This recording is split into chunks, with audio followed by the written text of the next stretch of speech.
Hola, muy buenas tardes. Estamos aquí como todos los días, transmitiendo desde Agua Prieta, Sonora. El día de hoy les tenemos un tema muy interesante, que es el porfiriato y su caída. Para eso tenemos un gran invitado, él es Martín Orozco, que nos hablará acerca del tema. Bueno, Martín, ¿qué es el porfiriato? El periodo de 1876 a 1911 está marcado como el porfiriato dentro de la historia de nuestro país y se refiere al gobierno de Porfirio Díaz, quien ocupó la presidencia en esa época. Esta época del país coincide con un momento particular del desarrollo capitalista, que ha sido llamado imperialismo. ¿Cómo cambió México en esta época? Se llevaron varias transformaciones económicas y sociales, que posibilitaron la conformación de un Estado nacional fuerte y con una estabilidad política cerca de 35 años. Dichas transformaciones, sin embargo, no beneficiaron al grueso de los habitantes del país, sino estuvieron dirigidas a permitir grandes negocios y fortunas a los capitalistas extranjeros. ¿Cuál es la principal característica de este periodo? Tuvo como principal característica que sus élites políticos adoptaron de manera entusiasta las políticas del liberalismo. ¿Cuál fue su aspecto político? México estaba envuelto en una profunda crisis general. Los caminos estaban plagados de bandidos. La delincuencia en las ciudades, la hora del día. ¿Cuál fue la reelección de Díaz?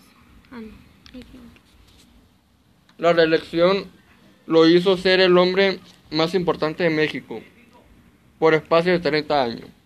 En este tiempo sucedieron muchas cosas sobresalientes en el país.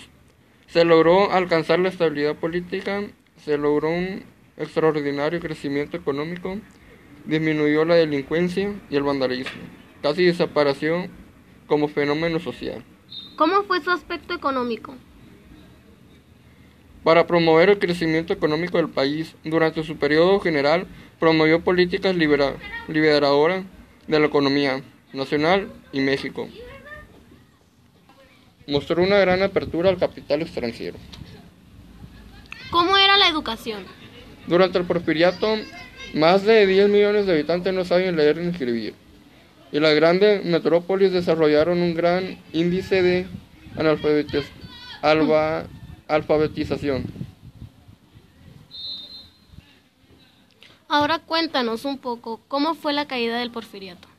Se considera que el inicio de la caída del régimen porfirista se da entre 1902 y 1904, cuando los grupos políticos que ejercían el poder porfiriato dejaron de tener equilibrio, cuando Porfirio Díaz se inclinó por uno de ellos.